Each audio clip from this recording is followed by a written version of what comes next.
Kuna watu ambao wamekaa hapa kwa muda sana kwa hii bunge. But I want to say that there is a plan kuchukua hii bunge, kutoa bunge la wananchi headquarter ipelekwe Jacaranda. It has been a long plan, it has been planned and Oyugi is part of it. That is why hata hii platform yenye nakuanga hapa ameichukua akaipeleka Jacaranda. He is on record saying ataki anakuja kuresign kukuwa president wa bunge Jivanji. Anataka kukuwa president wa bunge la wananchi the whole nation. That is how low hii bunge yetu imereduciwa. Yeye hatuoni kama watu ambao wanaweza kaa chini to discuss na wana yeye. So if we cannot stand and protect hii bunge, I think tunampea chance ya kuharibu bunge yetu. Hii bunge imesaidia watu wengi sana. Na hata sisi tumekuja kwa sababu tuliona maana yake tukajoin. We cannot allow at hii time yetu ndio sasa watu wengine wanataka kuchukua waipeleke mahali.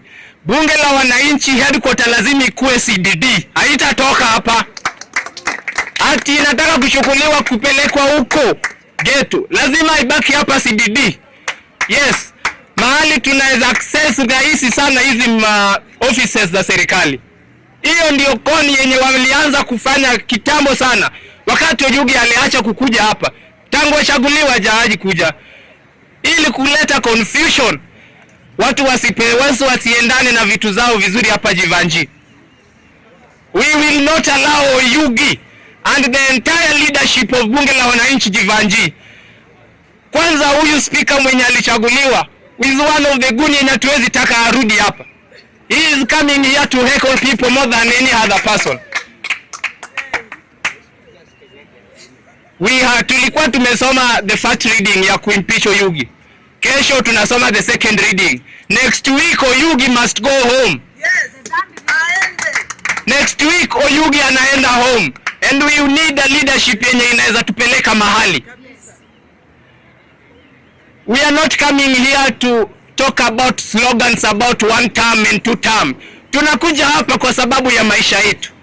Kwa sababu ya constitution ambao tuko nayo, how to protect it. We are coming here to check on the government.